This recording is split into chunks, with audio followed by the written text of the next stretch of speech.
Okay, welcome to the third in a series on business as mission. Uh, During this one, I want to talk about domains.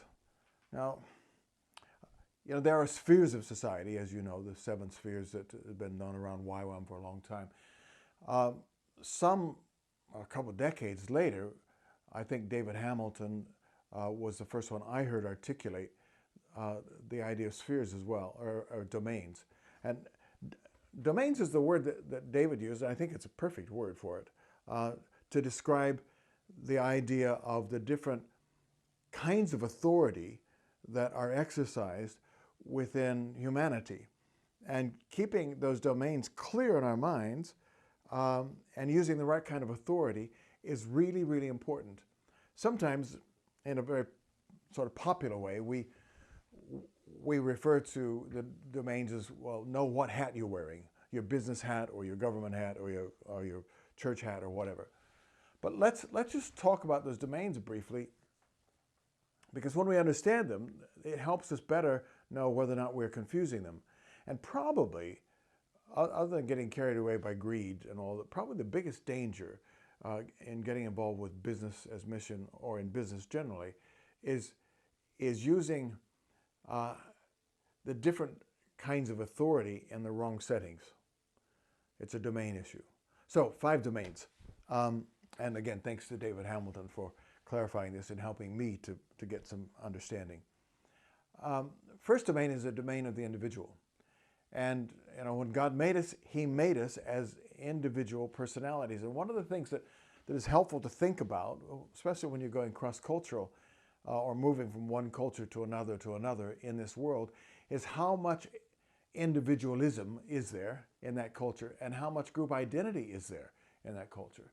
And, for a person like me raised in a very individualistic society, when I visited the Banawa tribe in the Amazon and then later found that a couple years after we were there, the YWAM couple who were living with them had seen the whole tribe come to Jesus.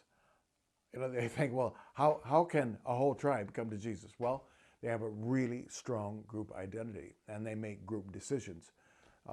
And that doesn't mean that it wasn't valid, because from my individualistic background, I would think, oh, that's not a valid way of becoming a believer. But it is when there's a really strong group identity. And many cultures, almost all cultures, have a strong group identity when compared to Northern European and derivative cultures. So, Canada, USA, New Zealand, Australia, and so on. They all have really strong individualistic identity. And that's a good thing, but as you know, it can be taken too far, where everybody becomes a law unto themselves. Nobody respects anybody else. It becomes a very admirable thing to rebel against all the values that others have, and so on. So the individual authority, though, domain, is really, really important. We have authority over our lives. We make choices that make a difference to us. And when government or anybody else begins to invade that domain of the individual, it gets to be tyrannical, especially when it's government. So we'll kind of come back to that. Then there's the domain of family, and in this one too, there's quite a lot of variance from one culture to another. But by and large, we understand biblically, when you read all that's said about marriage and family in the Bible, you see that there is an order to marriage and family, and there is an authority with parents in the lives of children, and that in that domain, if you give too much authority and too little guidelines to children, they are very insecure.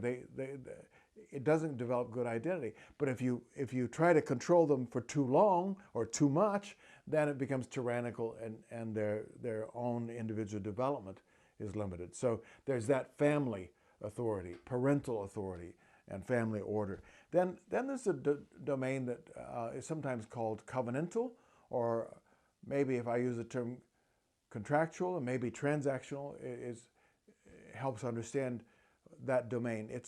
It's the sort of agreements we enter into willingly, but then we bind ourselves to those decisions. And that's And that's the domain where business operates, where, as an employee, I agree to come into the authority of a company with its officials, its hierarchy, on certain terms, how much I get paid, how much I have to work, etc. And that's contractual. I've agreed to that. We, as individuals, we enter into it willingly, so we don't forfeit our individualism. But once we've entered into it, then we are bound by those agreements.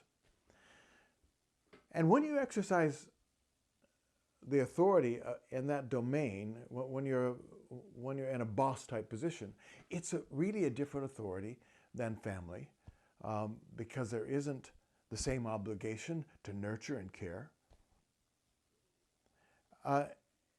And when you're under that authority, you pretty well have to obey or break the contract with them.